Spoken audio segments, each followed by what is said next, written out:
The build-up of thousands of migrants on Greece's northern border has created further tensions among European countries. As the United Nations announced border closures were putting the continent on the cusp of a largely self-induced humanitarian crisis, Europe's leaders have given their opinions on what is going wrong. When 500,000 people come to Austria because they believe they can continue towards Germany, then Austria is a waiting room, stuck in the middle, with migrants waved through on the one side and stopped on the other. That's why we were saying in February and now in March, the policy of waving through must be stopped. This disorganized chaos must be stopped.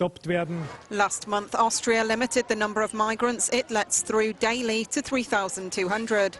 Other countries along the Balkan route have also enforced tighter border restrictions. The knock-on effect has left at least 24,000 people stuck in Greece, the UN's refugee agency reports. Greece's Prime Minister said, "We have to deal with a problem that surpasses the powers of the country, that surpasses the strength of a government and the innate weaknesses of an entire union." The European Union, it seems, cannot confer on the critical issues in order to find effective solutions and justly distribute the weight. This year alone, around 131,000 migrants have reached Europe. The European Commission is to float a plan to allocate €700 million over 3 years to help any EU state deal with such humanitarian crises. Firefighters doused the flames of what was once a makeshift shelter in the migrant camp at Calais. The French authorities continued clearing the southern part of the camp, known as the Jungle, on Tuesday, as police stood guard in case of a repeat of Monday's clashes. The French government claims there is enough alternative accommodation in specially adapted containers for those evicted, but aid workers say the number of those in need has been vastly underestimated. We're not resolving anything by the destruction of this camp because the refugees are still here. The fact is, this is only making it worse. A few people will go and live in the containers and others in the centres across France, but the state doesn't have adequate space for everyone. France has promised every migrant will be proposed a solution while they bid for refugee status in France, but many, like this migrant from Afghanistan, aren't reassured. Food problem, clothes problem, everything is problem. Many families here. No one help us.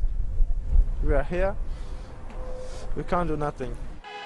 Many living in the camp are still attempting to climb illegally onto trains and lorries using the Channel Tunnel into Britain, where they hope to settle. The UK government is being urged to act more quickly into accepting vulnerable, unaccompanied children. Australian victims of sexual abuse by Roman Catholic clergy have called for a face-to-face meeting with Pope Francis. They want a papal commitment to protect children in the future. Testimony from a high-ranking Vatican official that he'd been lied to and knew nothing of alleged abuse in the 1970s has frustrated witnesses. We want to be heard, and we want someone to show that they care about us and that can possibly help change this for the children into the future. Maybe all institutions need external systems to ensure that they're actually keeping their side of the bargain of protecting children, because obviously the current system allows too many people to say, "I didn't think it was my job to protect the children." Cardinal George Pell is testifying by video link to Australia's Royal Commission into the Church's response to child sex abuse cases. His failing memory over what he knew about abuse complaints in Victoria and denials that he was complicit in the transfer of a paedophile priest have sparked anger among abuse survivors. The ongoing battle between the FBI and Apple over access to iPhone data of a terrorist came before Congress on Tuesday. At the hearing, the chief of the US Law Enforcement Bureau, Jim Comey, admitted that forcing Apple to hand over data from the iPhone of one of the San Bernardino shooters would set a precedent for other cases, but that it needn't be a problem. This case in San Bernardino is not about the FBI, it's not about Apple, it's not about Congress, it's not about anything other than trying to do a competent investigation in an ongoing active case. That said, of course, any decision by a judge in any forum is going to be potentially precedential in some other form, not binding, but guidance, either positive or against. Apple is refusing to cooperate with the February 16th court ruling instructing it to unlock encrypted data on the phone. They are asking for a backdoor into the iPhone, specifically to build a software tool that can break the encryption system which protects personal information on every iPhone. As we have told them, and as we've told the American public, building that software tool would not affect just one iPhone. It would weaken the security for all of them.